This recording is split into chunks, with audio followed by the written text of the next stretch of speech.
J'ouvre maintenant la séance. Welcome to meeting number 31 of the House of Commons Standing Committee on Public Accounts. Pursuant to the standing orders, members, I believe, are all in the room, but of course, using the Zoom remotely is permissible. Conformément à l'article.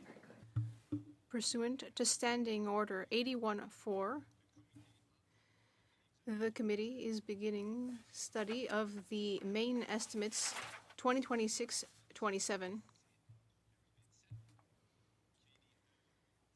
Vote 1 under Office of the Auditor General, referred to the committee on Thursday, February 26, 2026. All of our guests today from the Office of the Auditor General will be with us for approximately the first hour. I don't expect it will go over an hour. From the Office of the Auditor General, Karen Hogan, nice to see you, Auditor General of Canada. Andrew Hayes, Deputy Auditor General, nice to see you. And Jean-René Drapeau, nice to see you as well, who is the Assistant Auditor General and Chief Financial Officer. There'll be an opening statement. Ms. Hogan, you have approximately 5 minutes, but there's no hard deadline, so over to you, please. Thank you. Bonjour et Ms. Good day. We are very pleased to be here today to discuss our office's work, specifically our departmental results report and our departmental plan. I would first like to recognize that we are on the traditional unceded territory of the Algonquin and Anishinaabe people. Our office is at the service of Parliament and Canadians. We strive to strengthen trust in public institutions and accountability, thanks to independent, objective audits. The Environment and Sustainable Development Commissioner supports our mandate with a focus on questions having to do with the environment and sustainable development. We also contribute to strengthening legislative auditing and accounting standards in the public sector, both in Canada and internationally. I would first like to attract your attention to some highlights from our 2024-25 departmental results report. The office's net operating costs were around $132 million, with 752 FTEs. 9% approximately of the value of our procurement contracts were to Indigenous businesses, which exceeded our target and reaffirms the government's commitment to economic reconciliation. Over the same fiscal year, we carried out 100 financial audits, 20 performance audits, and 3 special examinations of Crown corporations. This brought attention to sectors that are key for Parliament and the public, and our recommendations underscored the importance of improving results for Canadians. For example, our report on cybercrime revealed vulnerabilities in systems for providing programs and services to the public. Other reports had to do with challenges in reaching carbon neutral targets and optimizing resources in professional services contracts. I will now discuss our main estimates and our 2026-27 departmental plan. With our 3 priorities for the coming fiscal, our first priority, carrying out the audits of the future. We will increasingly use innovative technology in order to improve the quality and effectiveness of our audits. At a time when government operations that we audit are more and more complex, this includes trialing new tools, improving our audit methods, and creating a new framework to streamline our audit practices. Our second priority is strengthening accountability through transparency. In support of this priority, we are launching a new approach to provide Parliament with updates on the implementation of recommendations by the organizations we audit. This approach involves publishing a new annual report and beginning the development of a public-facing online portal to consolidate information on government responses and actions. We are also advancing our international peer review, planning, and exploring ways to communicate in clearer, more user-friendly formats to ensure our work is easily understood and accessible.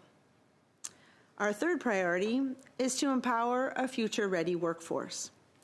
We are fostering a skilled, inclusive, and adaptable workforce by modernizing our workspaces to create flexible environments where employees can thrive. In parallel, we are taking actions to enhance our employees' competencies and skills to maintain the capacity and expertise to fulfill our mandate. This year, we are focusing on strengthening digital literacy and our leadership mindset. In terms of our spending for the 2026-27 fiscal year, our total budget is approximately $136 million. As an agent of Parliament, our office was not given a budget reduction target as part of the government-wide comprehensive expenditure review. Our office demonstrated its support of the government's objective of restraining operational spending by making a one-time voluntary $2.5 million contribution in 2025-26. We are also committed to optimizing our internal operations and reallocating resources. In 2026-27, we plan to deliver approximately 100 financial audits, 5 special examinations of Crown corporations, and 25 performance audits on topics chosen based on their significance to Canadians. Some examples are funding to Indigenous communities, national defense spending, and impacts of climate change. Another area of focus for the upcoming year will be the need to amend our enabling legislation to clarify the legislative right of my office to access information for the purposes of our audits.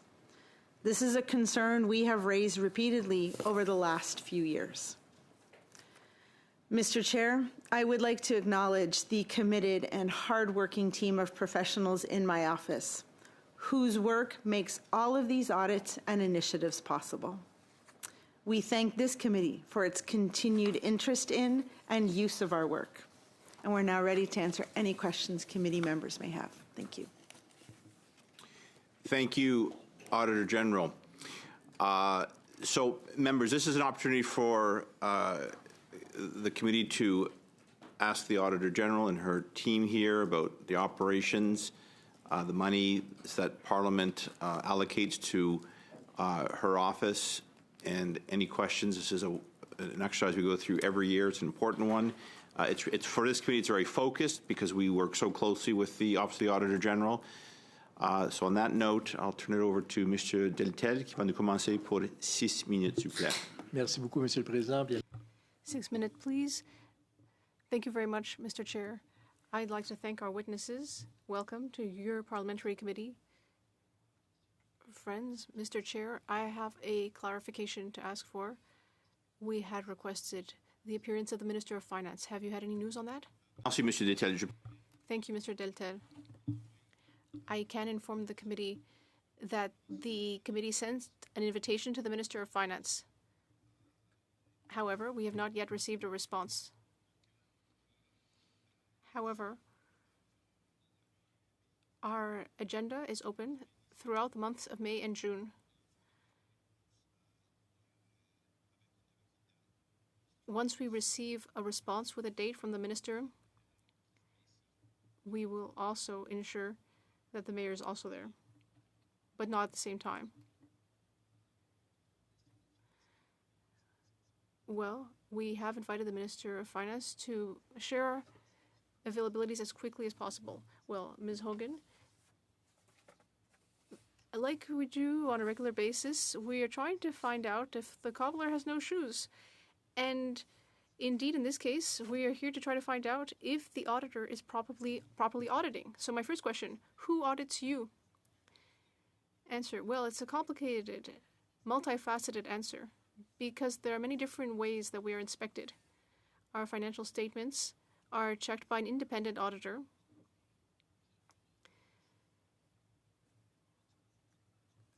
I'm sorry, I accidentally said the Privy Council office, but my colleagues reminded me that it's actually the Treasury Board that is responsible for the contract on that. So we have an auditor on a 3-year basis.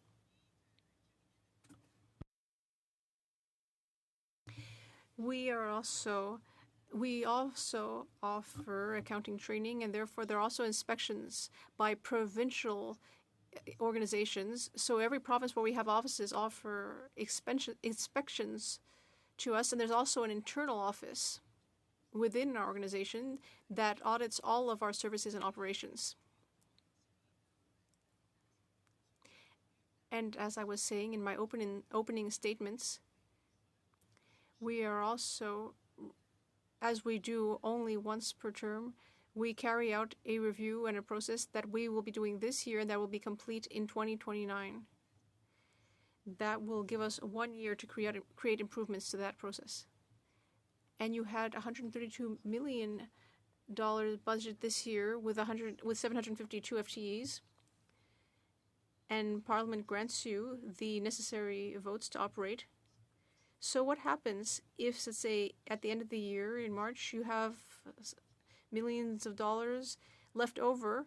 Do you try to spend it as quickly as possible? Or do you send it back to the consolidated fund to ensure that there is not useless spending? Well, I think Jean-René will agree with me in saying that we do not spend just because it's March. If money is left over, we can, just like any other department, we can keep 5% of our budget and send it on to the following year if it's eligible. But if there are major contracts like renovations, and if money has not been spent, we can make a special request for it to be pushed on to the following year. Or if not, we let it lapse. Question, did that happen last year, just now, at the end of the previous fiscal? Answer, well, it's always so hard to know what we're talking about when we say last year at this time of year, because last year was 2025 and now it's 2026 and we're planning for 2027. So are you speaking about 2026? Question, was money spent at the end of the last fiscal or was it lapsed? Answer, well, $2.5 million were given back to the government because we had surplus funds and we wanted to show our commitment to budgetary restraint. So we did send back money, but we will have our 5% approximately that will be sent on to the following fiscal. Well, I think that shows that you are doing things right and others should follow your example. Earlier, you spoke about innovative technologies. Have you used AI in this fiscal, and if so, what are the results? Over the last fiscal, we invested greatly in improving our IT systems.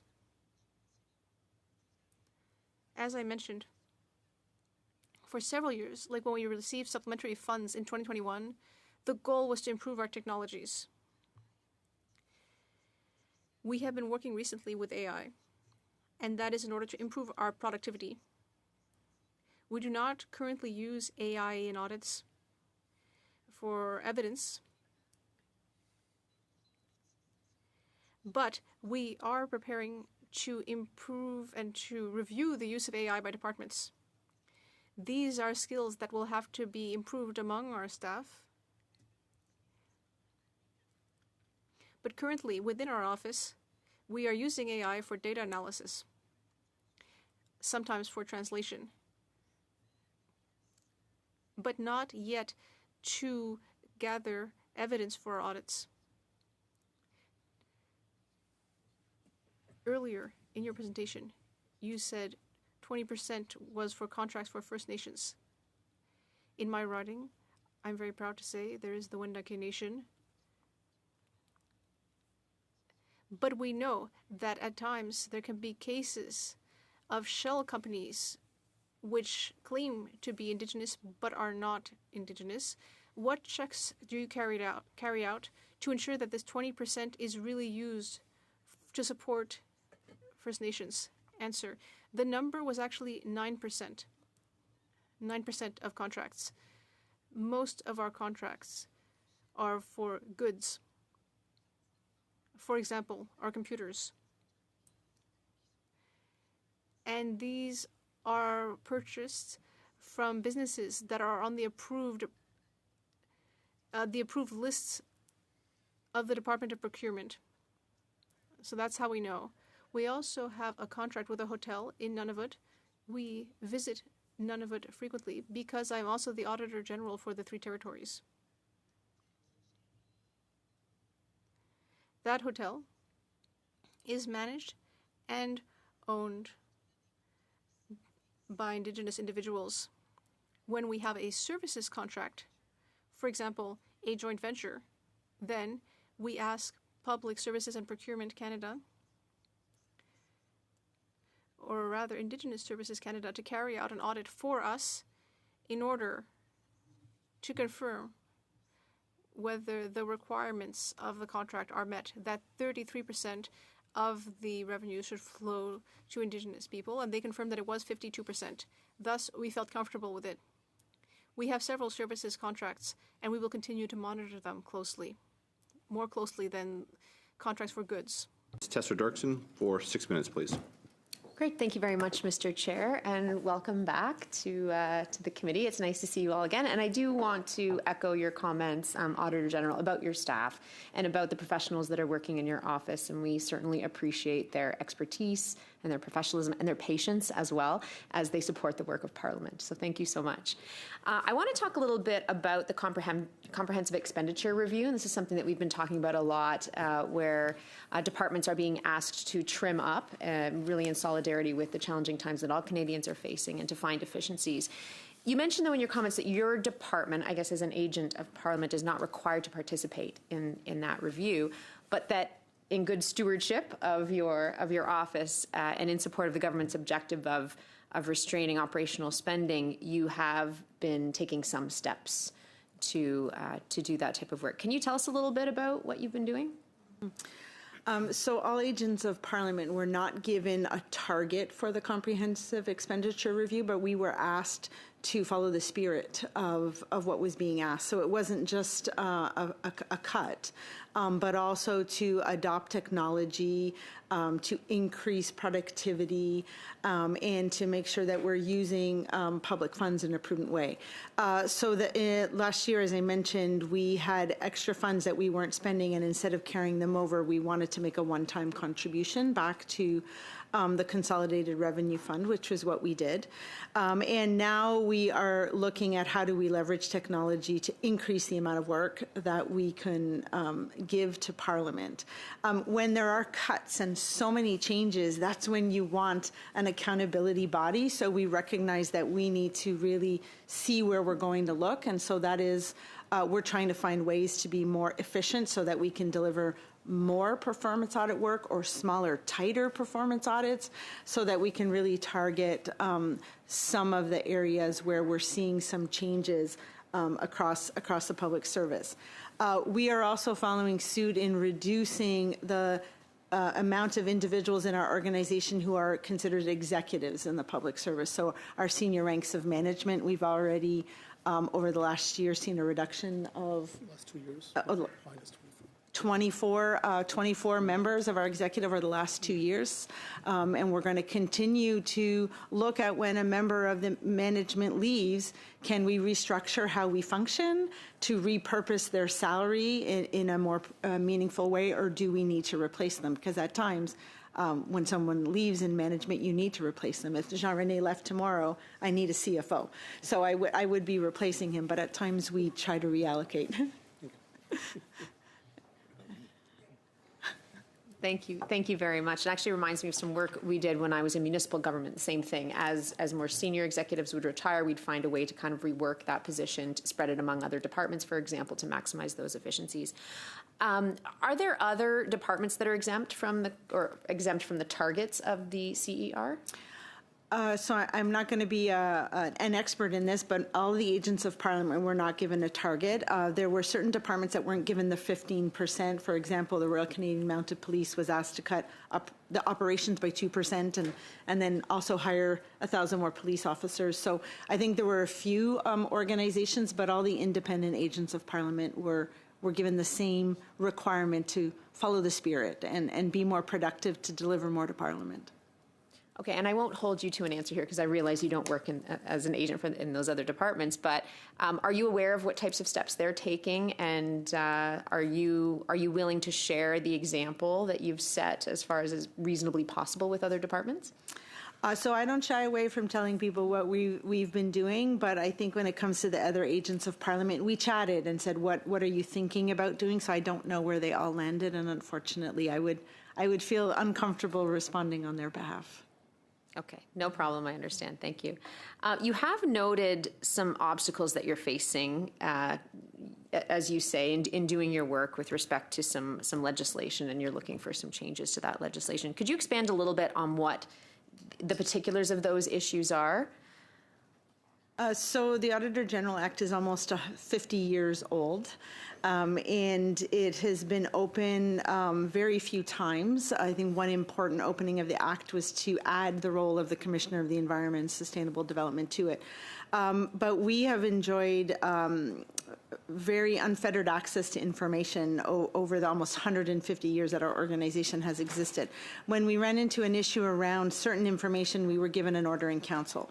But what we're seeing lately is issues with getting access to information more closely linked to solicitor-client privileged information, where we have enjoyed access to that for many, many years.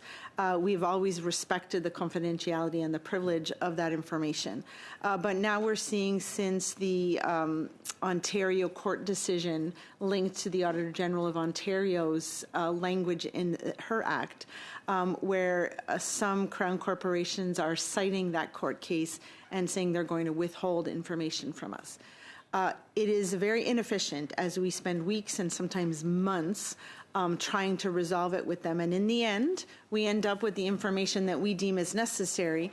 But it has been several years that I've been trying to clarify our access rights so that everyone feels comfortable sharing the information with us, so that we can all move forward in a much more productive fashion. It takes time from departments, agencies, and Crown corporations, and it takes time from folks in my office, including Andrew and myself. We spend a lot of time trying to resolve this, and I think everyone agrees that we should have access to the information we need to do our job, and we're just looking to have that clarified.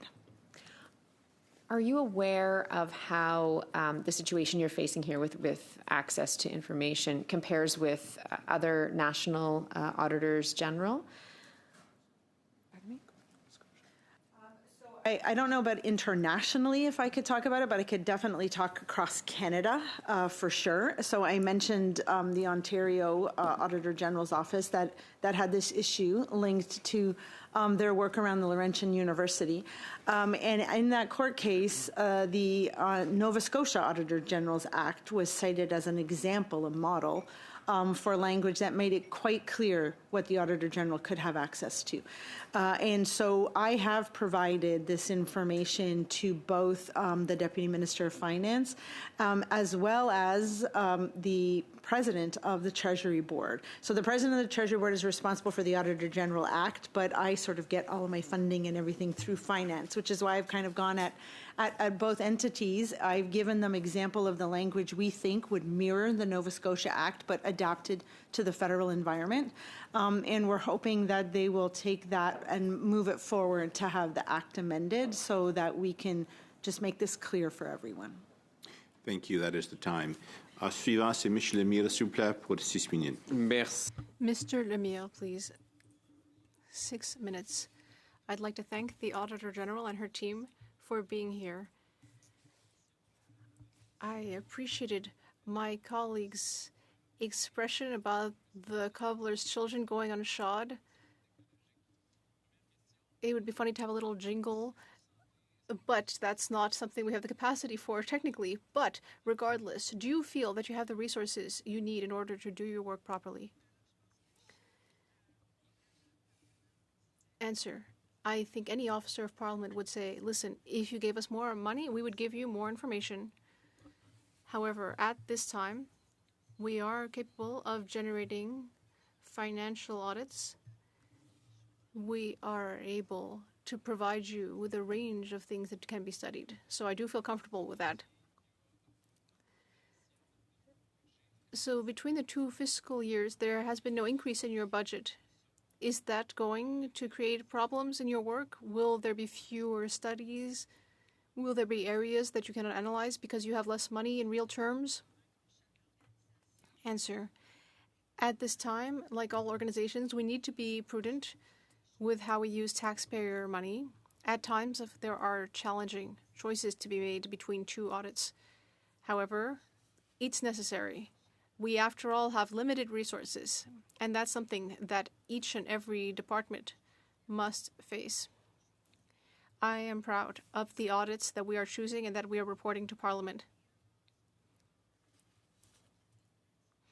And ultimately, these audits are relevant. I can't find the word in French. They are relevant and useful for you, after all, since they form the basis of parliamentary business, after all. I will always do my best to provide relevant information. After the increase of $7 million between fiscals 2022 and 2023-24, of course, stability can be useful, but it can also lead to a decrease in staffing, especially when we consider that there have to be annual wage increases. Should we at the very least be indexing your budgets in order to be able to have the same number of staff? Because, of course, if the budget does not go up, that will impact payroll and staffing numbers. If we look at trends in the public service, if we look at the trends in wage increases, well, I do get money from the Treasury Board. So it's the same process as the departments. If an increase of about 2% is offered to all public sector workers, our budget is increased. But when we receive new mandates outside the scope of what we're doing now, and that is not accompanied by resources, then we may find that we have constraints. In 2021, I received additional monies, and as I was saying, once we received that money, we started by investing that into our IT. We, at one point, increased our staff, then later we decreased it.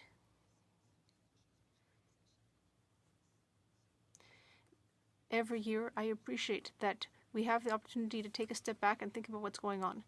But this year, I find that our budget is appropriate. Over the next 3 fiscal years, your budget will go down by $4 million. We just spoke about the human resources aspect. How do you view that decrease? I understand that there's this feeling of a general war effort. But where exactly will the Auditor General's office be able to cut that much money, if not in the area of human resources? I hope I'll be able to explain this well. If not, I'll ask Jean-René. But as I was saying earlier, if we're unable to spend money in 1 year, but we have clear reasons to do so. For example, if there were delays in IT improvements, it can be moved to the following year. So it may seem like we have less money, but the request has been made. It can take several months before we know if the request was accepted. But at this time, I can say that our requests have always been accepted. And now the Environment Commissioner the role of the Environment Commissioner on your team is more and more important given the current situation. We want to be able to give Quebecers real hopes for the future in the area of climate change because, after all, isn't it the case that the Commissioner is also affected by the stabilization in the resources provided? Answer. Well, the Commissioner is a Deputy Auditor General in my office and does not have a separate office, but also wears that other hat. We operate as a pool of auditors. Each year, we choose audits that we feel are important for Parliament, and we ensure that at least 6 or 8 environment and sustainable development topics are chosen. So everyone will feel the effects of having fewer resources, and if we get more money, everyone will feel the effects of having more. That's how it works. Currently,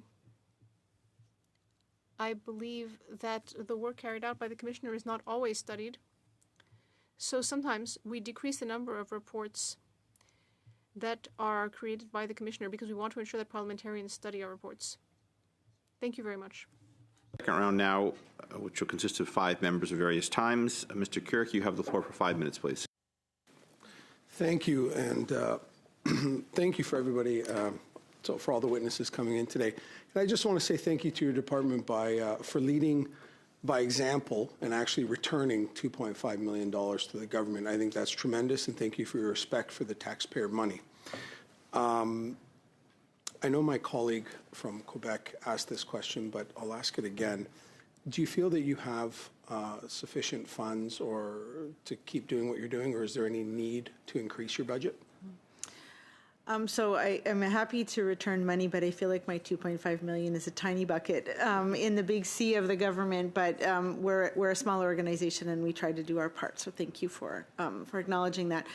So I feel like we have enough money to deliver on what we're doing. I think if we really wanted to give you more, if you said, well, we want 40 audits, we definitely need more people. But I'm not sure that Parliament would have the capacity to study 40 audits. And so we really want to give you the audits that you intend to study and give you some latitude. So if you leave 1 or 2, then we're good.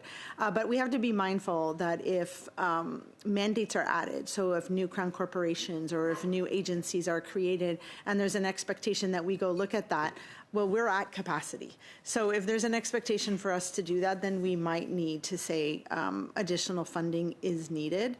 But right now, we're good. And that's why I appreciate this hearing, so that we can take a step back every year to say whether or not we're in a good place. And if you look at the tendency, we tend to always leave a couple of million, but that's because our intention is never to exceed our budget. That would not be appropriate. So, you can only get so close to actually spending every penny you receive.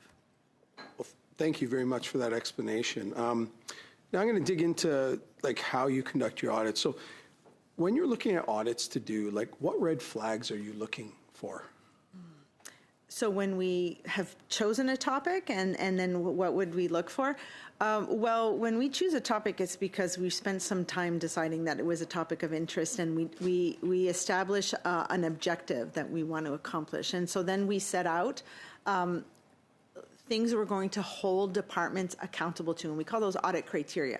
And so we agree what those will be. Is it a policy? Is it a law? What are the expectations? So we set those up. And then we design an audit program to gather evidence to get there. At times, however, we might come across things we didn't expect to see. So it's not like we're looking for red flags, but we are always skeptical when we receive evidence to say, is this telling me the full picture? Can I get another piece of evidence to corroborate? And so there might be red flags that surface as a result of the answers we receive or the lack of answer or evidence that we find, and then we follow that along the path. I've often used the analogy that we have an audit program, and the audit program tells us to walk down this hallway, past these 3 doors, and then turn left. But if we walk past the first door and we smell something terrible, we're going to open that door and look inside, right?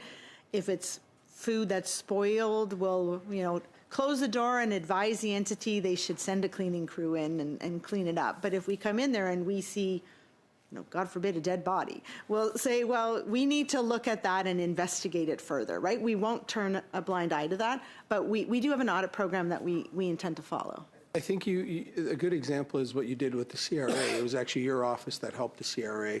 You identified something that went in and helped them find out that there was 39,500 unreported.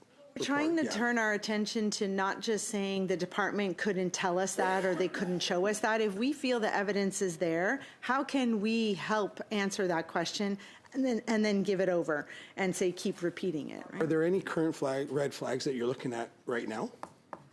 Well, you would know that when we did the audit on the Canada Revenue Agency call center, we had some concerns with the contract there, and so we've started that audit. So that's one of the things where our own audit led us to go go somewhere else. But most of the audits that we pick are either things that we believe are high risk or that are so important to Canadians and the government that we should look at. We listen to parliamentarians. You write to us often, and we might pick topics that you have suggested because they're of interest to Canadians. We do an environmental scan on what are polls across the country saying that Canadians are interested in. So we're always trying to adjust and be nimble in our audit. So I'm not sure I would call them red flags, but I think areas that we believe are relevant and pertinent to Canadians. Do you have any follow-up audits planned?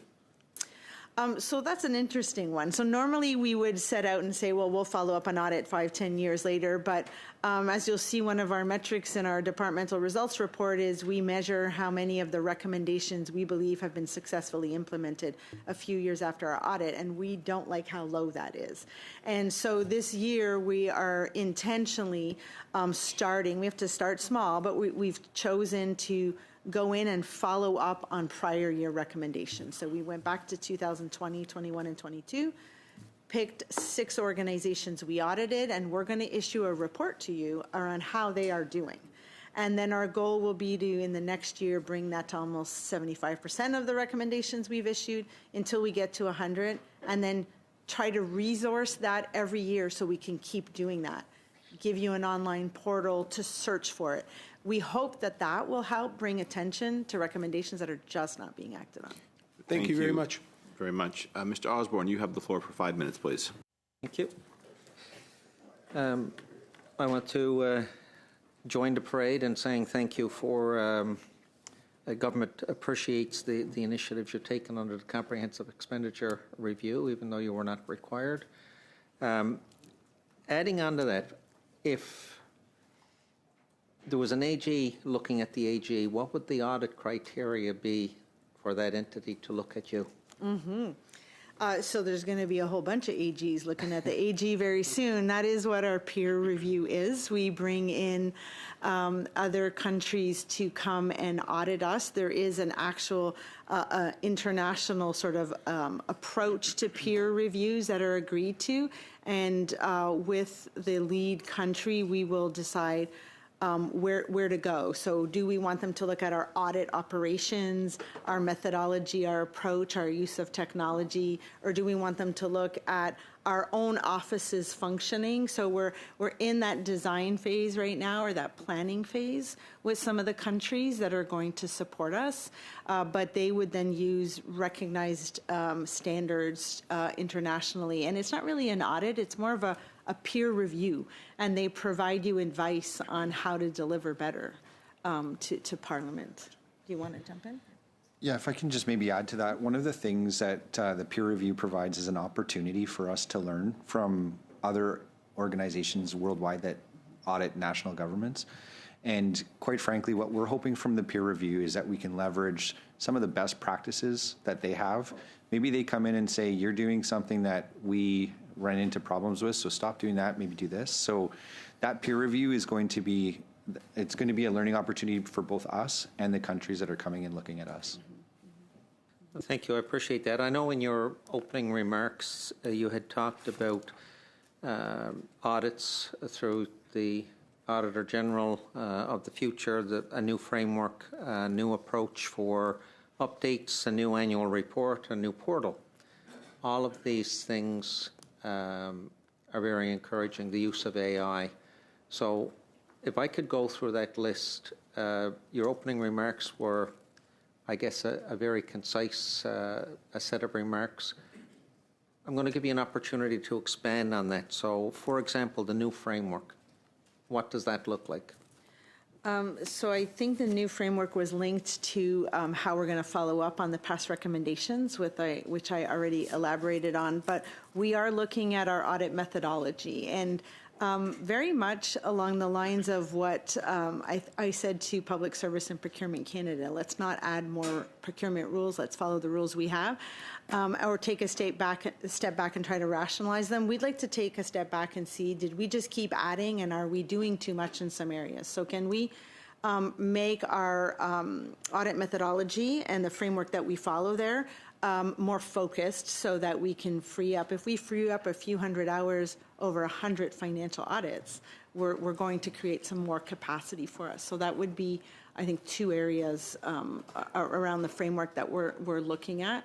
We're also looking at how we end up writing our reports. We find that report writing takes a long time. So how can we get together sooner and start thinking about what the story might look like so that we can be more efficient through that? So we're trying to do things internally to be more efficient and get to the end game faster.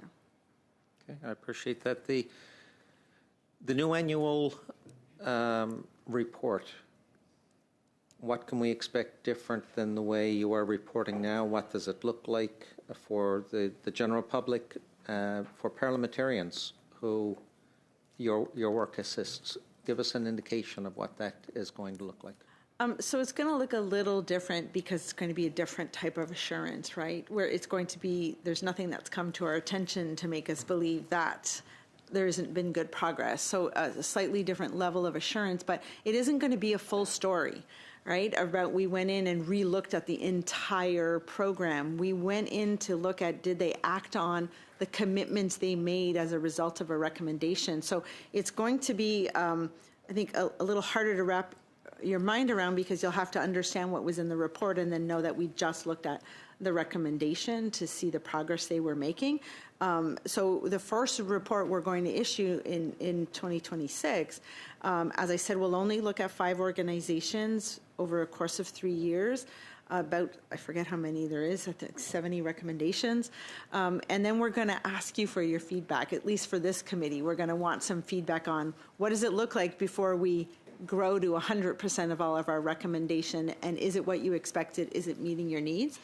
And then the online portal will just be a searchable database for all of those so that you can look at an organization or a topic without needing to have me here to help you go through all of that. So we're hoping that that will keep the pressure on departments to act. That's your... So I'm guessing that Just will briefly, be... Mr. Robert, that is your time, but if you have a quick follow-up, go right ahead, but if you could just keep it... It'll take a little more time than that. I'll give me more time on my next set. How's that? You will be able to share with Ms. Yip, I think, so all right, if she's agreeable. Suivant, c'est Monsieur Lemire pour 2 minutes 30 secondes, s'il vous plaît. Merci, Madame. 2.5 minutes. Mr. Lemire, please. Ms. Hogan, in your report, it states that you have removed the results indicator, which indicates when there are considerable improvements after your audits.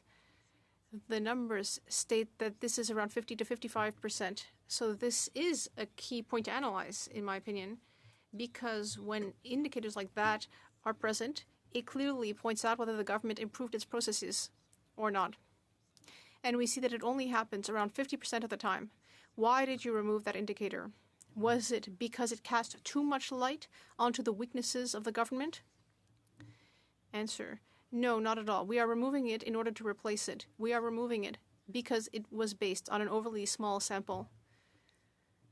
We are now implementing a new auditing product that we will provide you.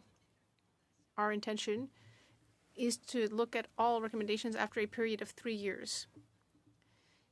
So this was from 2022. We waited 3 years, and we will survey all recommendations, and not just a small sample. And so we are removing it in order to replace it with something that will be far more in depth than the existing indicator. And that's because of the very results that you mentioned, the 50 to 55%. That's why we decided to create a different product, because clearly we need to change our approach if the recommendations are not implemented. You are saying that frequently follow-ups are not carried out. I would like to take this opportunity to ask you whether your office needs more powers and authorities. We spoke about money, but what about your authority? Are there more powers that you need? Answer: I would like to clarify our access to information rights. That way, we could be much more efficient.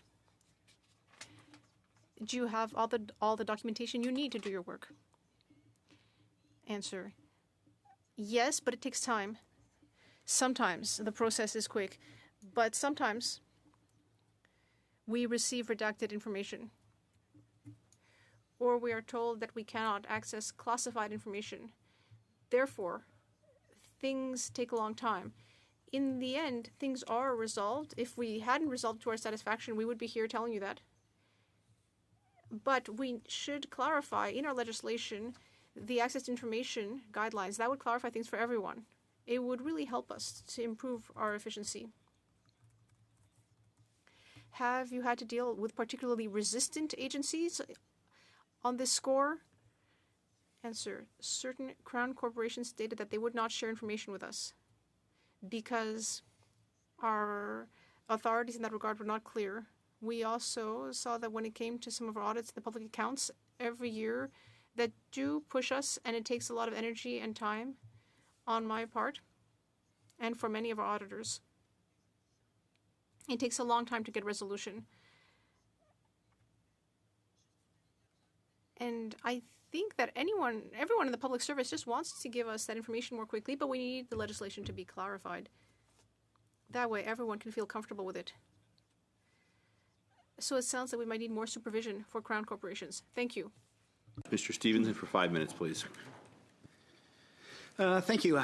I want to reiterate what a lot of my colleagues have said of how we appreciate the work you do. And if your office was the example, then the rest of the government actually followed through with spending, then I think we'd be in a lot better shape if all departments followed as what the Auditor General does.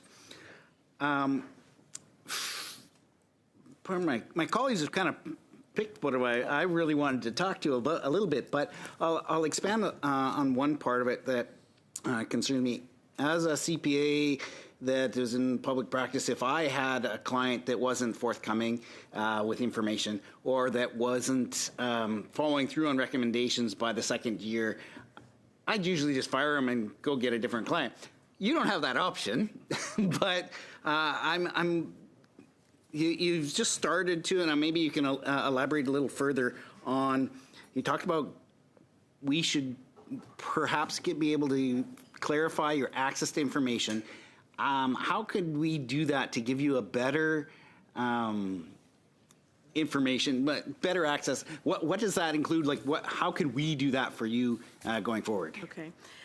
So this is what I'm going to call a friend, and he's a lawyer, and I'm gonna ask him to help out here. But I think first I just want to thank Mr. Chair and everyone in the committee for all of the praise and nice words, and I accept them on behalf of everyone who works for me.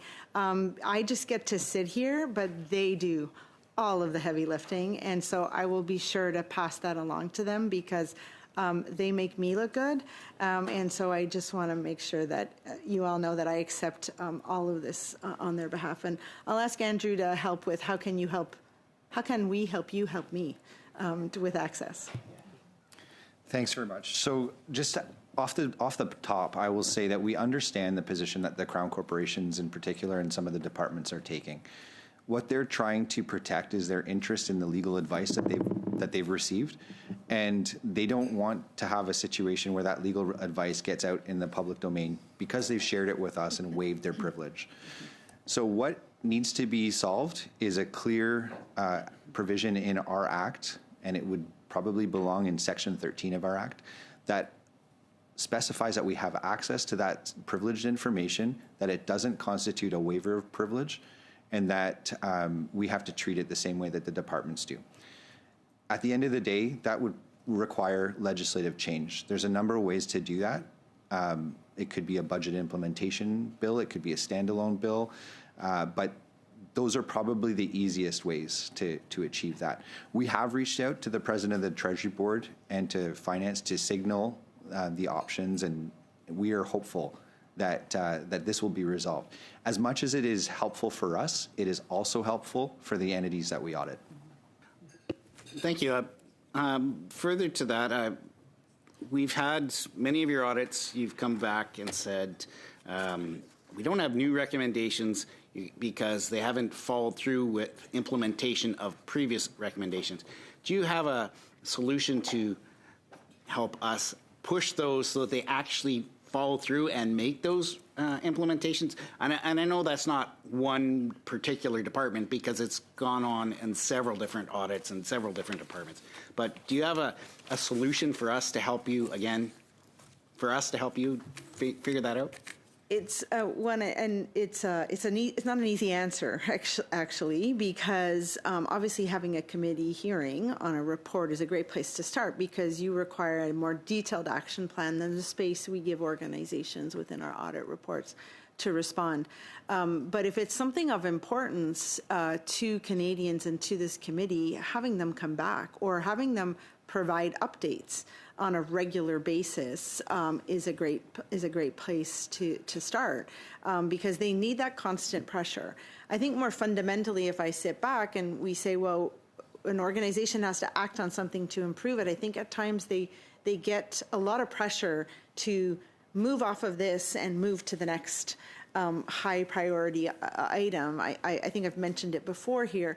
There's a flurry of activity after our audit reports. There's an action plan and there's hearings and everyone's mobilized. But in 6 months to a year, there's a new crisis or something more important. And so we have to make sure that there's funding to keep doing things if they are really going to drive a positive change for Canadians and not just move to the next thing. So I think there's many ways to try and support departments in acting on our recommendations.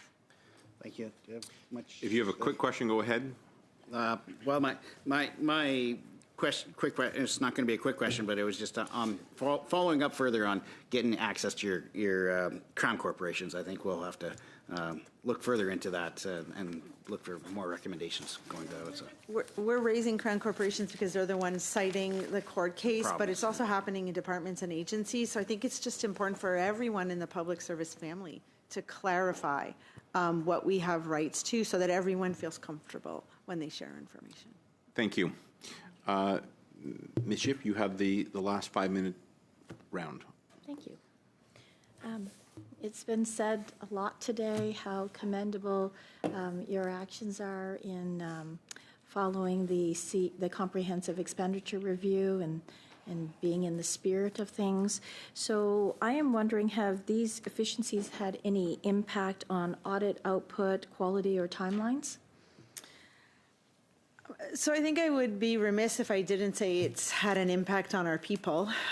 We've been pushing them a lot, and that was even before the comprehensive expenditure review announcement, to think differently, and we're going through a tremendous amount of change, not just our IT systems, but we're trying to change the way we work, the way we report to you. So I think it's had an impact on all of our people, for sure. We do start to see some productivity efficiencies being gained as we are automating repetitive tasks. But an audit will always require an auditor, because you can't replace professional judgment and skepticism and the ability to connect dots. So I think we're only starting to see some of the efficiencies, and we still have a lot of heavy lifting to drive more efficiencies. How do you plan to integrate the AI? You just mentioned that you're starting. So what is the plan?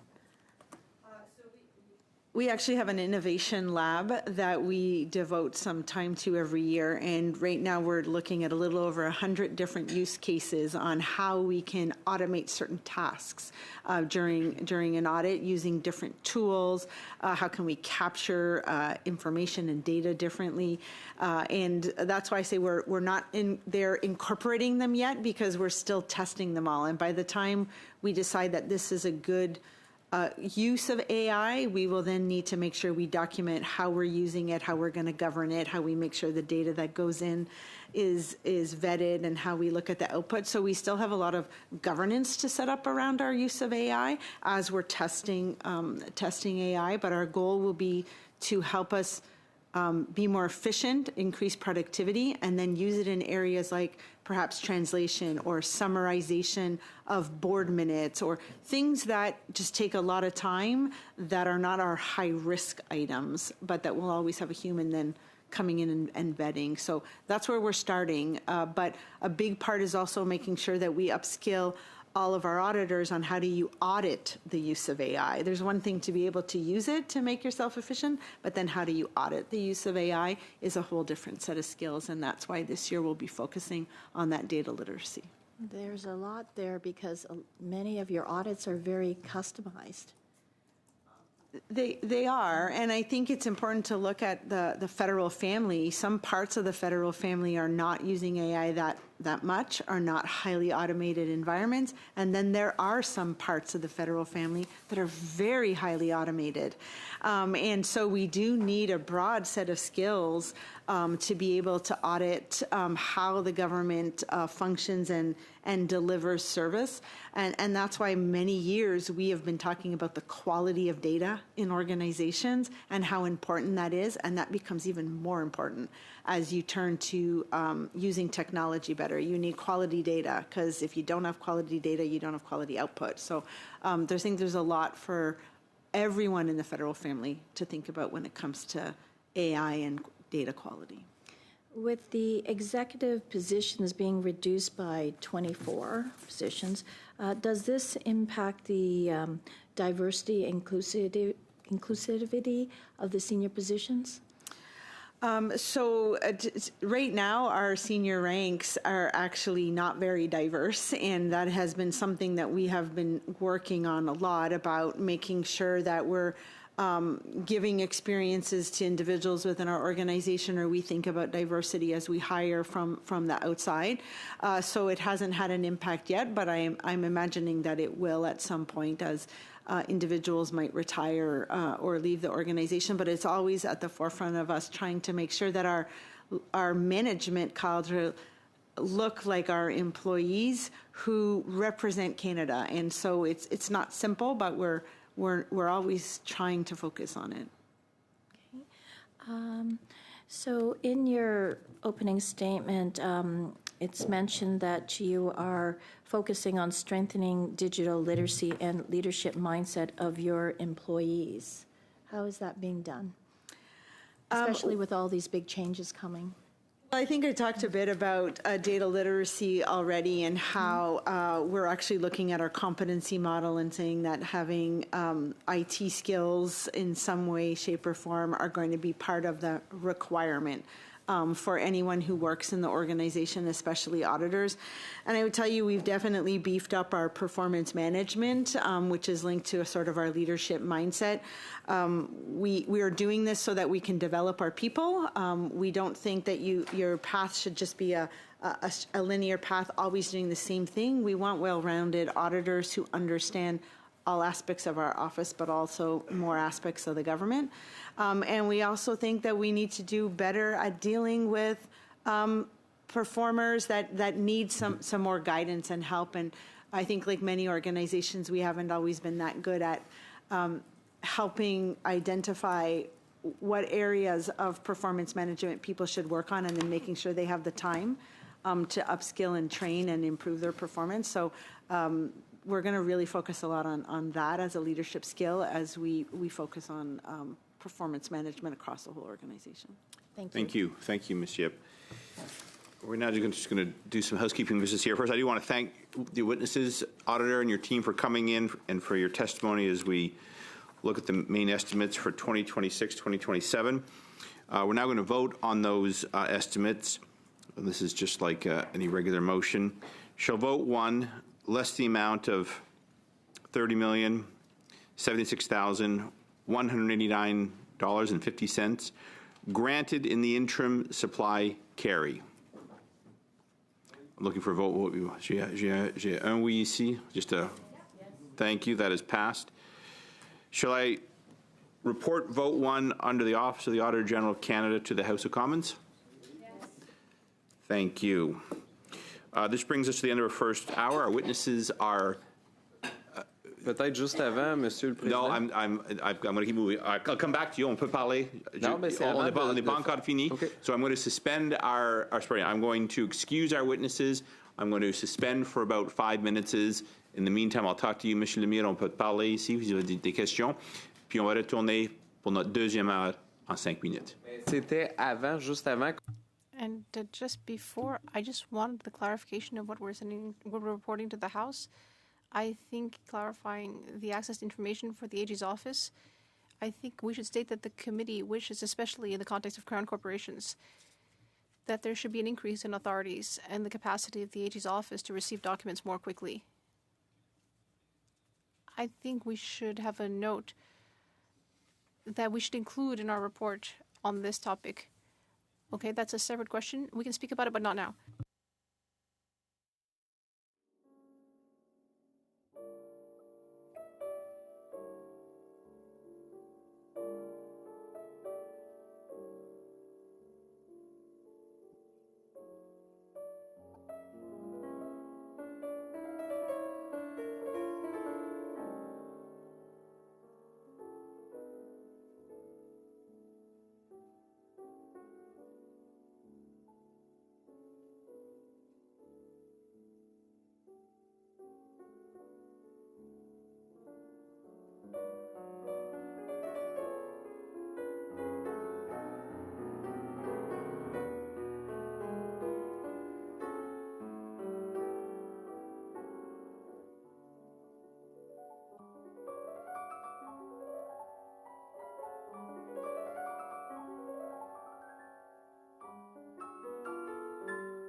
I'll bring this meeting back into order.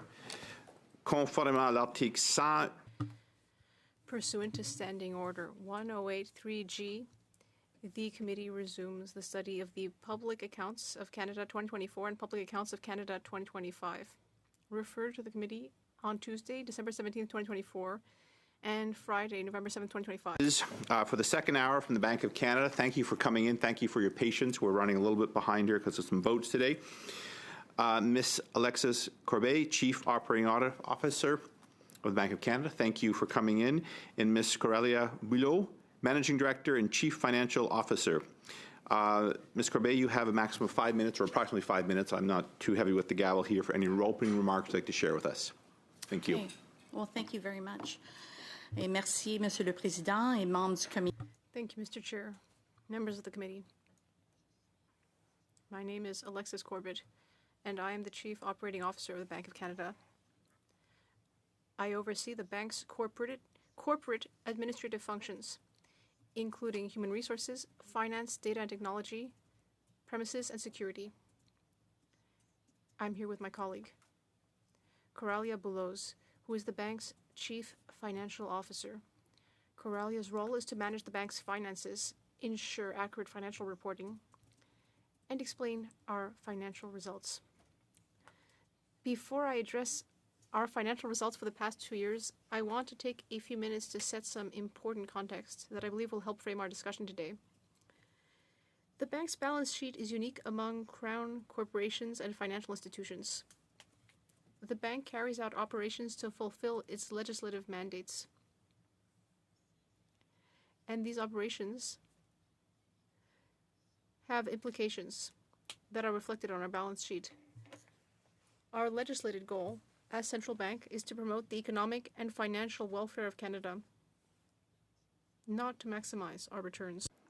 The bank's balance sheet is unique among Crown corporations and financial institutions. The bank carries out operations to fulfill its legislative mandates, and these operations have implications that are reflected in our balance sheet. Our legislated goal as central bank is to promote the economic and financial welfare of Canada, not to maximize our returns. In normal time, the bank's finances are relatively straightforward. Our primary source of revenue is something called seigniorage. The bank issues banknotes, the physical currency that you have in your pocket. These notes are a liability on our balance sheet. To balance this liability, we hold assets, primarily Government of Canada securities, which earn interest. That interest income, net of our operating expenses, is our profit. That profit, historically in the range of $1 to $2 billion annually, is returned to the federal government as a dividend. The other major liability you will see in our balance sheet is something called settlement balances. These are the deposits that the bank maintains at the Bank of Canada to settle payments at the end of each business day. They keep the Canadian payment system functioning smoothly. In times of severe economic or financial market stress, the bank has a responsibility to act as a source of stability. In such times, the bank can use a set of extraordinary measures to support the economy and to get financial markets functioning effectively again. Decisions about when and how to deploy those measures are made by the bank's governing council. My colleague Coralia and I are not involved in those decisions, and we cannot comment on them today. Our job is to translate the impact of these decisions onto our financial statements according to generally accepted accounting standards. As part of these extraordinary actions, the bank buys large amounts of assets and pays for those purchases by crediting the settlement accounts of the financial institutions it buys from. This causes settlement balances to increase significantly on our balance sheet, which expands by design. As I noted, settlement balances are a liability on our balance sheet, and we pay interest on them. When interest rates are near zero, as they were at the beginning of the pandemic, that interest cost is negligible. But when interest rates rise, as they subsequently did, the interest we pay on those balances rises with them. Meanwhile, the assets on the other side of our balance sheet, the bonds we purchased, continue to earn the same fixed interest income they always did. The result is a mismatch. Our interest costs rise faster than our interest income, and we incur losses. To be clear, these losses do not affect the bank's ability to carry out its mandates. The Bank of Canada cannot become insolvent in the conventional sense. Our operational capacity is not impaired, nor is our ability to carry out monetary policy in the best interest of Canadians. Our balance sheet has been normalizing as the bank returned to normal operations. As a result, the bank returned to profitability in the third quarter of last year. We are here today to walk you through the numbers, answer your questions, and ensure the committee has a clear and accurate picture of the bank's financial position. So thank you very much, Chair, and we welcome your questions. Thank you very much. I'll turn to, and I appreciate your comments about being unable to comment on some of the, or being here primarily to talk about the fiscal implications of the bank's position, and understand your inability to speak on matters outside of that matter, and you are welcome to highlight that to members if they do go in that area, and I appreciate you being here to talk about the finances. Monsieur Detel, c'est toi qui vas nous commencer. 6 minutes, s'il vous plaît. Mr. Deltel, 6 minutes, please. Thank you very much. I'd like to welcome our witnesses.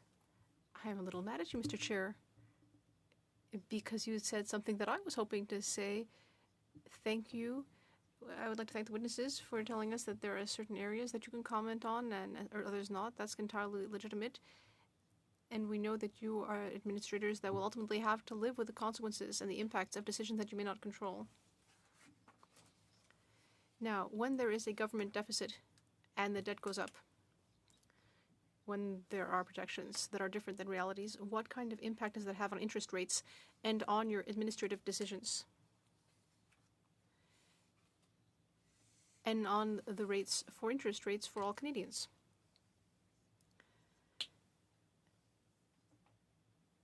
Thank you for your question. That is the point my colleague was making as well.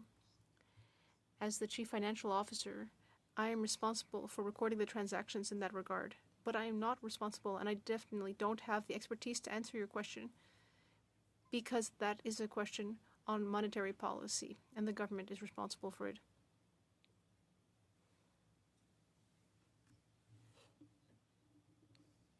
Yes, I understand the areas where you can take action, but there are financial impacts of this. When the debt increases, when the deficit increases, there are impacts. When over the course of the year, let's just take a hypothetical case, $10 billion. What kind of impact does that have on the workings of the Bank of Canada? What kind of impacts does it have on printing money? Although, of course, this is now something that is virtual.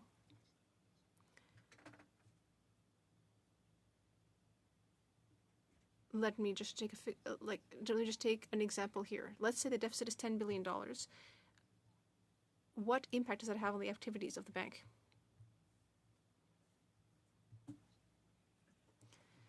Very well.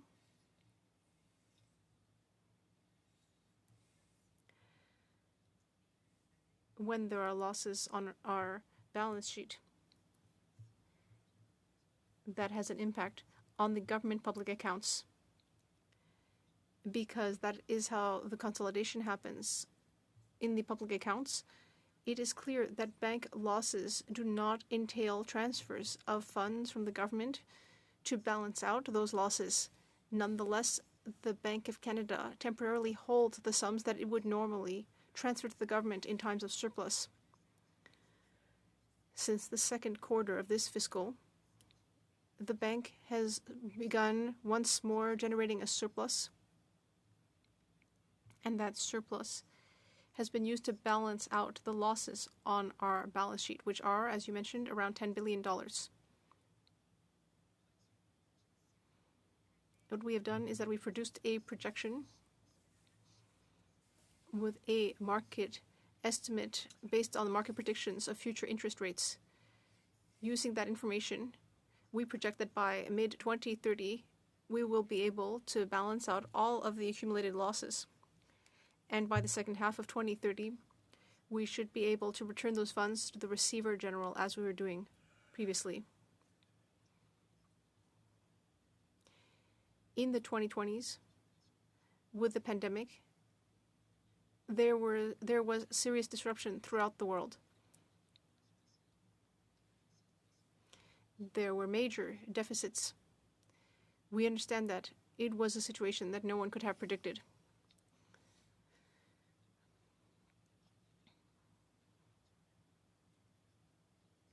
The losses generated by COVID seem to have now disappeared because, as you're saying, we have returned to a surplus. Is that so? They have not entirely disappeared yet, but by the middle of 2030, that will be the case.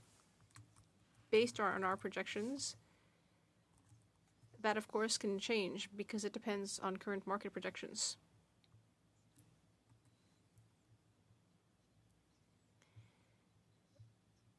Does the bank currently have a strategy for avoiding this kind of situation in normal times, of course? I'm not referring to the pandemic. But we see that recovering from that took a long time. And there was also the unfortunate habit of compulsive deficits. Do you have precautions in the Bank of Canada to avoid this kind of situation in years to come?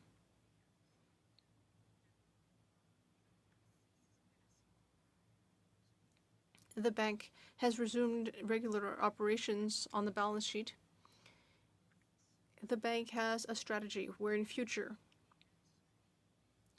all interest rates and the duration of investments, I will use the English word, they will be matched with the interest rates, and we will ensure that we are balancing out with where we are in the red, and we will try to ensure that there is this balance that will compensate for the imbalance in the past. And what is the impact when deficits are much higher than they were in the past? What is the impact? Due to the nature of its mandate, the bank can continue to operate. There is not an impact on Bank of Canada operations or its capacity to carry out its obligations.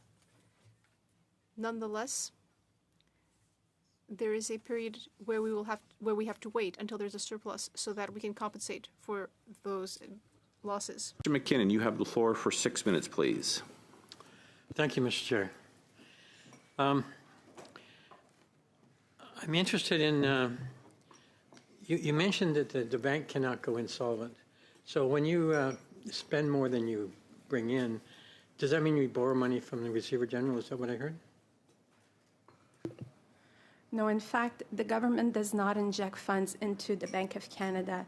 We are an autonomous organization, and so we have the losses in our books until such point that the surpluses that we generate, which we've started to generate in the second quarter of this year, will be used to offset those accumulated losses.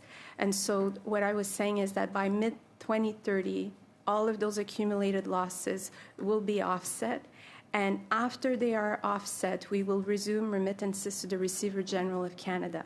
That being said, the mandate of the bank is not affected. As my colleague said, the bank's mandate in terms of the economy and the financials of the country continues. However, there's a question of timing of when we are able to resorb or offset those losses based on the financial results of the bank. I guess you guys are in a unique position, obviously. I'm interested in if you spend more than you earn, but you're not borrowing money, how do you make that, how do you close that gap in the interim? It's important to know that in normal times, the Bank of Canada prints money. And the interest, so the proceeds from those banknotes that we put out in the market, we use to invest. And we generate revenue on those investments that we call singorage. In normal times, seigniorage is sufficient to pay for all of the bank's operating expenses and have a surplus that we remit to the Receiver General. Taken in isolation, that is still the case. We still have surpluses generated by the normal activities of the bank. The challenge is that those losses that we have is not because we spend more. Those losses are solely or were solely generated by the fact that the bank purchased large assets in the market during the pandemic. And that was to respond to its mandate in terms of coming in at the pandemic in extraordinary circumstances. And so the losses are generated and solely generated by the fact that there was a mismatch in the interest rate caused by the fact that the interest rate on the assets that were purchased were fixed rate with a coupon, and that the liability that matched that is a variable rate. So you have stable revenues coming in and expense on your liabilities, which at the beginning of the pandemic was really low. You'll remember interest rates were 0.25%. So we had large revenues, small expenses, generated large surpluses, about $2 billion more a year in 2020 and 2021, which we remitted to the government, Receiver General of Canada. In about 2022, interest rates started rising. They went from 0.25% all the way to about 5% in March 2024. When that happened, revenues remained stable, but then the interest expense went up. And that is exactly what caused the losses in our books. And we're now back into a situation where the revenues are higher than our expense, and we're now generating a surplus, which is now being used to offset those losses that we accumulated. So I guess what I'm hearing, and I'm not sure I'm hearing correctly, is these losses or gains are just bookkeeping entries. There's no money transfer involved in whatsoever, right? Exactly. That's very well said. So I'm trying to put this in the context of my credit card. It doesn't work. So I guess I want to segue now into, so the Prime Minister wants to make a distinction, is making a distinction between capital spending and operational spending. And how is that going to affect the public accounts? Bank of Canada's point of view, that doesn't impact us at all.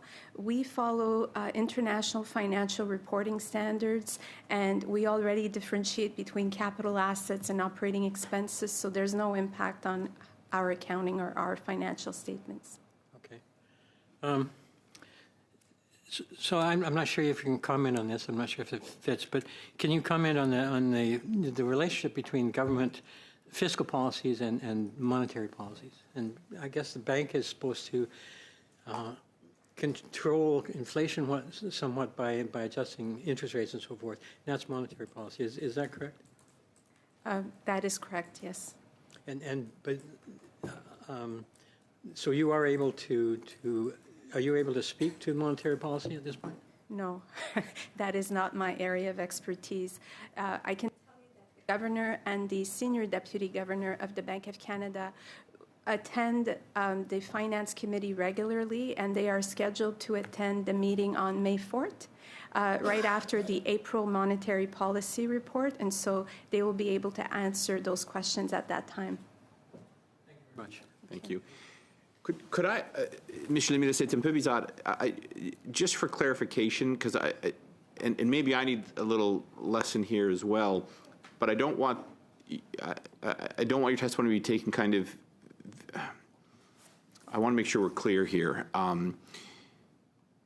There is a liability transfer, is there not? When the bank has excess returns, it appears on the public accounts reported in the budget as a financial gain for the Government of Canada, and when there's a loss, that also appears in the public accounts through the budget. It's only because Mr. McKinnon asked about there really is no impact.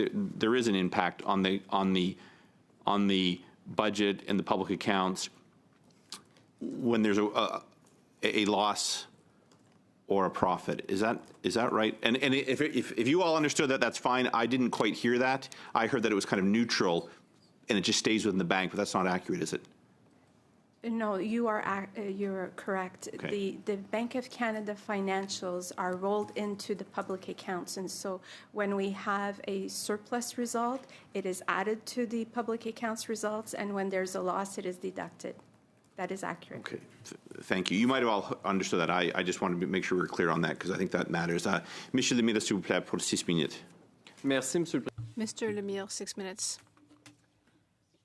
Yes, let me follow up just to see if I understand. For the third consecutive year, the Bank of Canada will lose money. That's only happened 3 times since 1935, which was in 2023, 24, and 25. If I understand correctly, you are purchasing Canada's debt, and that was done during the pandemic at a very low interest rate. You are not getting much interest on those bonds, but commercial banks are currently receiving an interest rate of around 2.5%. That explains your annual deficit. Is that correct? Is it that banks are making more interest than the Bank of Canada is? So instead of helping out taxpayers with your dividends, it is instead the banks, the commercial banks, that are getting richer? Is that correct?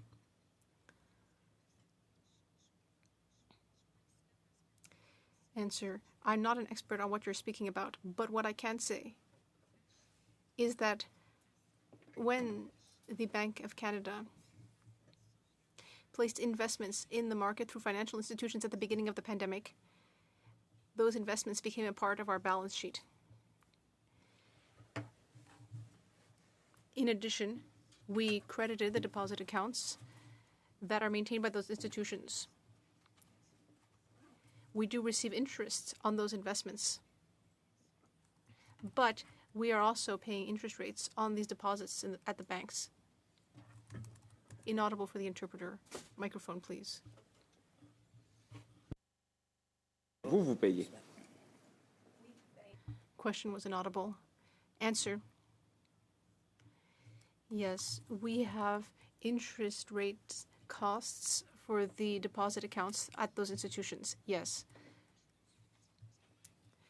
I am the member for Abitibi-Témiscamingue, which is one of the biggest mining and gold areas in Canada. So I would just like to take this opportunity to speak a little bit about history. For a long time, Canada held and bought gold.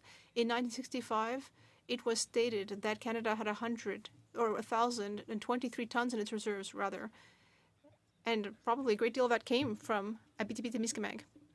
But 40 years ago, Canada started reducing its reserves, and the last ounce of gold was sold around 10 years ago. Today, when we think about today, we could evaluate that 1,000 tons at $235 billion. So why that historic decision to slowly sell the Canadian gold reserves? Answer: thank you for the question.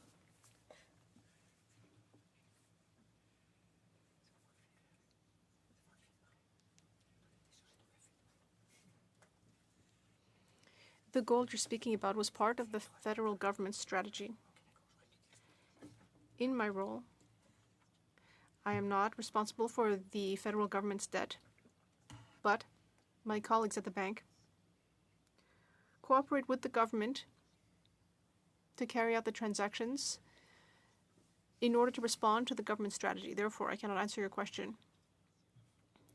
In 2022, the former Bank of Canada Governor, Stephen Poloz, stated that this was a decision that was up to the Department of Finance and the Canadian government. Has the Bank of Canada been influenced by the Canadian government in order to sell its gold reserves? And did that happen more during Liberal or Conservative periods? I am not able to respond to your question because that is not within my area of expertise. Canada is now the only country in the G20 that does not have gold reserves, even though my region, Abitibi-Témiscamingue, continues to produce an abundant amount of gold. What could justify a policy like this one, especially given that gold is considered a sure investment. Are there considerations to resume having gold in the Bank of Canada's reserves? Answer: my role does not involve any of those discussions. Inaudible for the interpreter. Microphone, please. Pardon. Selon le Conseil mondial de l'art en octobre According to the World Gold Council, 85% of global central banks are planning to increase their gold reserves, but I understand that we will not be able to get the Bank of Canada's opinion on this.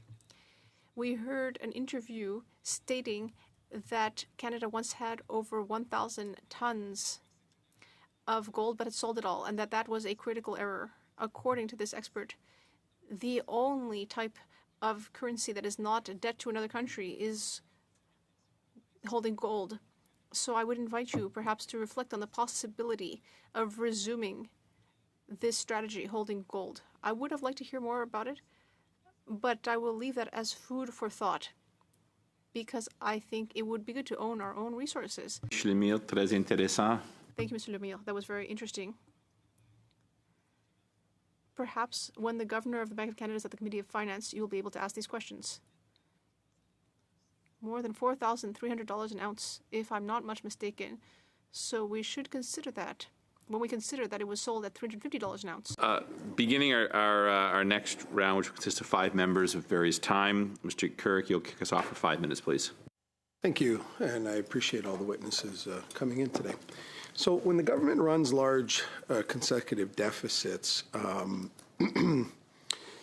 like we're projecting another big deficit in the budget that was passed, that puts more money into the economy and drives inflation, correct? That is a monetary policy question, which I'm not an expert in. Okay, fair enough. Thank you. So now, by your explanation, you had said that the bank currently, well, it's holding billions in losses, but largely because the higher interest rate on reserves while holding low rate bonds. Is that correct? Yes. Okay. So, and this is necessary to bring down inflation, correct? It was part of the interest rate is a decision of monetary policy, yes. Okay. So while the government runs deficits and inflation increases, the Bank of Canada needs to run higher interest rates, correct? To be profitable, I guess, or? I'm not comfortable answering the question because I'm not sure I follow because that's not my area of expertise. I'm not sure I understand your question. Okay. You're on the right track. That is Economics 101. So yes, the bank would run higher interest rates to combat inflation. Yeah, that's what I'm saying. Yeah, sorry, I thought I asked a pretty simple question. Again, so if the government runs deficits and inflation increases, the Bank of Canada needs to hire. Like, would Ms. Corbett be able to answer that then, or? I think your question is really one for the governor and the senior deputy governor, not for us. We're not involved in those decisions or the why we would do one or the other. I'm just going based off of your explanation earlier. So I mean, if I was under the presumption, I was under the impression that if you could fill us in with all that information, which I've got my notes based on what you said. So my simple math, my layman math is saying that, but I understand that you're not comfortable, so I won't press you anymore on that. I guess my next question is, at any point of this period of losses, did the bank advise the Liberal government at the time of its irresponsible fiscal strategy? Could and did that create issues for the bank's balance sheet? Or are you allowed to answer that? I can't answer that. I'm not involved in those types of discussions. We record the transactions that are made through decisions by the governor and the governing council, which we're not involved in. But once those transactions are made, then we record them in the bank's financial statements. Okay. What kind of checks and balances are in place to make sure losses of this size are prevented? Yes, so the bank has resumed normal operations, and through that, it has implemented a strategy to ensure that there's a matching between the interest rate and the duration on the assets it holds and also the liabilities on its balance sheet. So by ensuring that there's matching between those items, we are mitigating against the risk of future losses. Okay. That you can comment on, like that. Okay, thank you very much. Can you tell us how much of the bank's current losses were caused by the size of the borrowing during the pandemic years? It's the total losses that were created through the quantitative easing or the large purchases that were done during the pandemic, which is a total of $10 billion. Okay, okay. I think I'm good. Thank you. Thank you very much. Next is Ms. Tessa-Dirksen for 5 minutes, please. Thanks very much, Mr. Chair, and thanks to our witnesses today. So it's no secret that the economy is facing some challenges right now, and we do expect it to remain in a soft patch for the coming months. We've got trade conflicts that have weakened demand for exports, and there's heightened uncertainty that's led to some businesses postponing expansion plans and things like that. It's hampering the economy's ability to grow. But I know we have strong foundations in place, and I want to give you an opportunity to comment on how those foundations, whether they're policies or other protocols, are expected to support a growing economy in the coming months and years.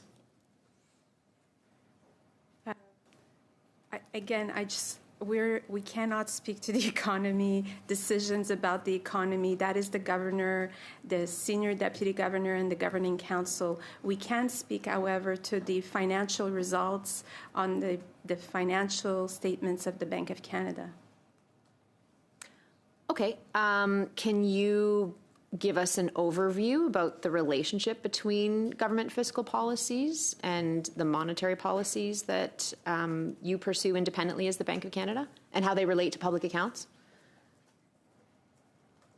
The role of the bank is to put in place the monetary policy for the good of Canadians. And it also has a fiscal agent responsibility towards the government. And so, for example, through the policy that the government puts in place to manage its debt, the Bank of Canada does all the transactions to respond to that strategy. So we have that role as well. That's as much as I can tell you from an operational perspective. Okay, I'll yield the rest of my time because I have more general questions that I'm getting the sense you're not comfortable answering. So thanks very much. Très bien. Encore une fois, Michel Lemire pour 3 minutes, s'il vous plaît. Merci, monsieur. Mr. Lemire, 3 minutes. First of all, I think it would be a good thing for our committee to invite the governor, because I think many of our questions would be directed to him, especially about what led to this deficit. Nonetheless, this is interesting today, and I hope that you will be able to answer my next questions. According to the public accounts, in 2025, you had income of 3.5 billion and expenditures of 6 billion, which has now brought the overall deficit to 9 billion after this 2.5 billion shortfall. So this is year-over-year losses due to the massive purchase of Canadian debt. And so these are the first years when this has happened since 1935. What are you planning to do to repair the situation? Are you able to answer that question? Answer: yes. What is occurring is that the investments that the bank purchased in the market are now reaching maturity. And when that happens, they reduce our balance sheet. So there is that piece. And then there is also the matter of the interest rate, which went up. That created losses. It has now gone down again. This is a period where the revenue generated by the investment still on the books are now higher than the interest expenses due to our liabilities when it comes to the deposits we have in financial institutions. Currently, our revenue is higher than our expenditure, which means that since the second quarter of this year, there is a surplus. So yes, there have been losses of $9.9 billion, nearly $10 billion. So we are now returning to a surplus position, and that surplus is being used to absorb the losses. Question: in 2022, there were rumors stating that there would be a deficit that could be up to $5 billion. But in the end, it was actually much higher, $9 billion. So it sounds like things reached this very serious point, and now there will be an attempt to come back from that deficit. Nonetheless, we are still facing economic insecurity today. We can see that with the skyrocketing price of fuel, that could lead to much higher inflation or even a recession. Would you say that given that your projections for the next few years are optimistic or pessimistic? Might we find ourselves in a similar situation?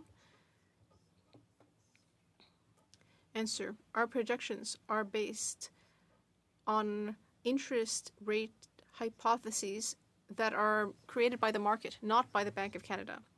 By using these market predictions, we have an objective base for our projections. And according to these projections, we will have been able to put an end to our losses by 2030. Mr. Stevenson, you have the floor for 5 minutes, please. Thank you. Thank you to the witnesses for attending today. A couple of my questions are already asked, but I'm just going to clarify. Sir Dirksen asked it in a slightly different way, but how can you ensure the financial losses do not influence your policies? You've talked about how there's an independence between the Bank of Canada and the government's decisions on fiscal policy, but how can you determine your monetary policy decisions are how are they, particularly when they have direct implications on the government's revenues? So I'm not sure that you may say that you can't quite answer that because it's policy again, but I want to give you one more opportunity to say it that way. I'm going to be consistent. I really can't answer that. That's fine. We'll move on. I got another question here about, so recently the Bank of Canada governor traveled to China alongside the Minister of Finance as part of a trade mission. While the bank operates independently, such engagements have kind of raised some questions about its broader role. My concern is the clarity of the mandate. Can you explain what role, if any, the Bank of Canada plays in trade discussions or economic diplomacy, and how you ensure that those activities don't blur the lines? I think I'll thank you very much for your question. I think, once again, we're not experts in this area. We weren't involved in any of this, and so we don't have a view to offer the committee. I think that'll go back to my colleague, Mr. Lemire's suggestion that we need to get the governor to answer some of these questions here. Can I ask, then the next question I have is, there's currently the Bank of Canada is actually there's a concern about the Bank of Canada is a public institution owned by the Canadians, yet now they're in a court challenge to compel the bank to disclose compensation for its senior officials. In other jurisdictions, including the Bank of England, this type of information is proactively disclosed. Even former Governor Mark Carney's salaries were publicly available. My concern is transparency and accountability to taxpayers.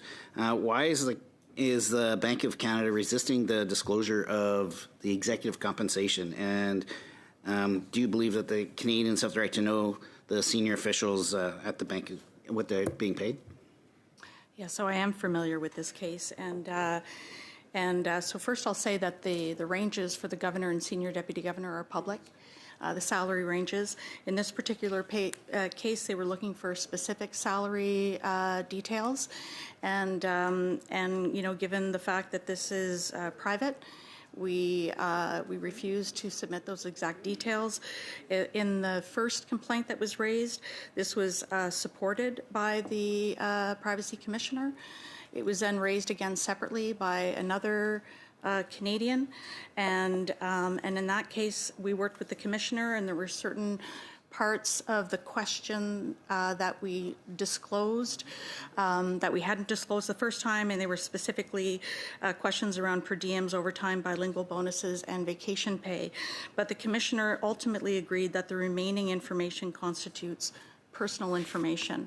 And so we're in the process of our legal team is in the process of preparing our application, and we expect that this will go to court in the fall. Can just a follow up on that? What can you tell me? You've stated we a couple times. Can you tell me who makes the decisions on what levels are actually executives are the compensations being disclosed? For the governor and senior deputy governor, it's our board of directors that makes the recommendation, and ultimately it's approved by the governor and council. Okay. I think that's probably all.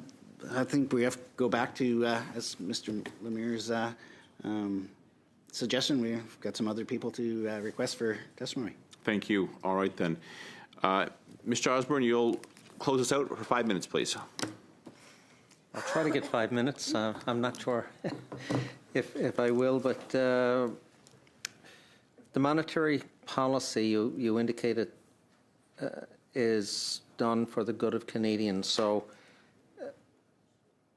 monetary policy by the Bank of Canada has a direct impact on public accounts, the investments or returns, or whether you have a surplus or a deficit would have an impact on the books, the public accounts for Canada. So who determines the monetary policy for the Bank of Canada? That is the responsibility of the governor and the governing council at the Bank of Canada. Okay. Do they solicit outside expertise as well, or is that all done in-house? I wouldn't be able to speak to how they do it, but I can tell you that they do have all the required expertise at their disposal. Okay. You'd mentioned that you invest in bonds and that they are at fixed rates. Is the Bank of Canada confined to investment in fixed rate bonds? Do they invest in longs or shorts, for example? Can you provide us some detail on the types of investment made by the Bank of Canada? Yes, the majority of the investments at the bank are made of Government of Canada bonds, but we also have T-bills, and during the pandemic, we also purchased other types of assets that were available in the market at that time. Okay. So you're able to invest, for example, in utilities as well. You mentioned T-bills. It's not just Government of Canada bonds. Do you invest in bonds from other countries, or is it just Government of Canada bonds? We don't have, in our books right now, we have mostly Government of Canada bonds. I'm unable to answer your question around what we're able to purchase or not. I can tell you that that is like a decision made from a monetary policy perspective. We did have some other like provincial bonds in our books, but we didn't have any international that I'm aware of. So they're all domestic? Yes. Okay. So do you know, utilities, for example, or is it all bonds, provincial or federal bonds? I wouldn't be able to answer that, but I could get the response through the clerk. Okay, that would be helpful. That's it for me, Mr. Chair. Could I ask you, I think I'm going to try, there's a couple minutes left, so I'm going to ask a couple questions. Just for the committee, the process you described as the bank taking positions by purchasing corporate debt is known as quantitative easing, which some referred to dismissively as printing money. It's that policy that kind of that coincides with the Bank of Canada's losses. Would you say that's a fair statement? Yes, the purchases done by the bank, the large asset purchases, resulted in the losses. Yeah. It was that policy. Was that policy something that the Bank of Canada needed the Government of Canada to sign off on, the Minister of Finance? If you don't know that, that's okay. I'm not trying to. I'm just. No. So that policy coincides with the bank losses. That policy had ended, but last year the Bank of Canada announced it was going to bring back quantitative easing, buying of corporate assets, what some call printing money. Is that accurate? Not quite. Okay. The bank has returned to normal operations. It's not quantitative easing. It's just normal operations to manage the overall markets and its mandate. So what is this? There was a news release that the bank put out. Am I mistaken? Let me just find there. I closed it. Bank of Canada announces restart of Government of Canada Treasury bill purchases. Is that not what you call quantitative easing? Is that a different program? It's what we call just normal operations of the bank.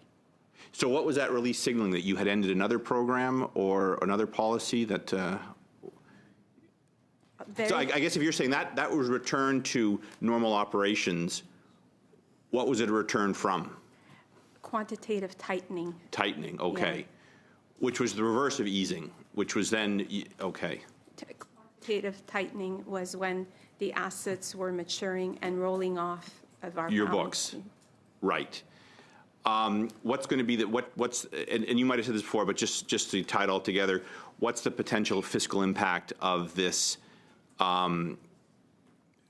return to normal policy? I won't call it quantitative easing, but yeah, to mitigate the risk of any potential future losses related to the normal operations is where the bank implemented this matching policy of the interest rate and the duration on the assets it holds and on the liabilities that it has on its book, so that the matching will mitigate against the risk of future losses.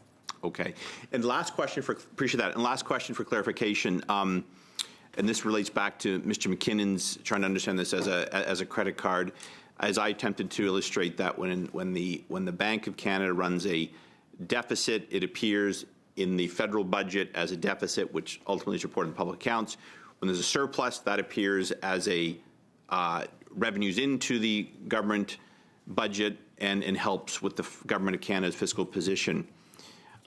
You'd mentioned at the start of your comment, or your start of your opening, that the bank's in the process of, and correct me if I'm misquoting you or misstating you, covering that loss and be in a position that it will be in a position to cover those losses. Is that right? So will we see kind of larger and larger transfers to the Government of Canada on the budget as an asset or as a revenue, I suppose, in the coming years? Is that yes, correct? That is accurate. Starting this year, with a surplus, and then the upcoming years all the way to 2030, and then after that, we will be returning funds to the Receiver General of Canada. Okay, thank you.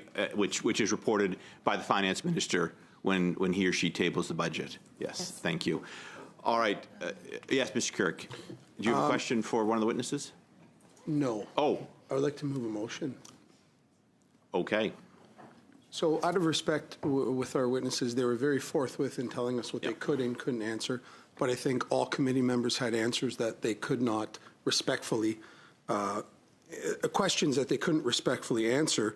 So I would like to move a motion to see if we could get either the governor of the Bank of Canada or a senior deputy governor to come in for an hour within the next 30 days to answer many questions that we've asked. That's in order, and we'll hear that. Why don't I excuse the witnesses who have been very cooperative and speaking within their area of expertise today. So thank you very, very much.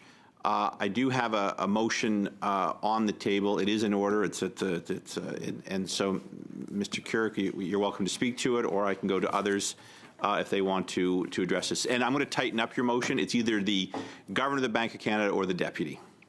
Those are the two individuals that could speak on it, just to help you out. So. Yes. So, Yeah. simply put, we had a lot of questions here today, and out of respect, they couldn't answer them. So I think we need a lot of those questions answered, and let's bring them in. Let's see how we're doing here. We're not at the end of our time yet, but I'll look to other members. There's a motion on the floor. When the debate collapses, I'll move to a vote. But I am going to look for comments. Oui, Monsieur le Ministre, s'il vous plaît. Merci. Bien évidemment. Thank you very much. I am, of course, in favor of this motion. But regarding the translation, what is the timeline for that meeting? There is no specific date. Oh, 30 days. I had heard 3 days. I thought it was ambitious, but 30 days seems very reasonable. I will support this motion. Yes, Mr. McKinnon. I support the motion in general, but I think 30 days, we have no idea what the schedule of the governor is. I would support inviting him and trying to find a time that works for him, but get rid of the 30 days from the motion. If you'll leave it with me, I'll endeavor to get one of the two officials in before we rise for the summer, and as soon as possible. Yeah, but I'll work with them to get them in. Does that work? Do we have agreement there? Just that's. I agree. Donc, I'm hearing from the committee that I have directions from the committee to invite the governor or the deputy governor of the Bank of Canada to come in for an hour to take questions from the committee before we rise this summer. Ça marche? Okay, and that's unanimous. So it's all right. Without further ado, before I adjourn the meeting, we're back here on Monday with Department of National Defense recruiting for Canada's military. And then on Wednesday, April 22nd, International Students Program on Immigration, Refugees, Citizenship, Canada and Canada Border Services Agency, another report. So thank you very much, everyone. A little over, but we're doing well, and we'll see you next week. Have a nice day. merci aux traducteurs.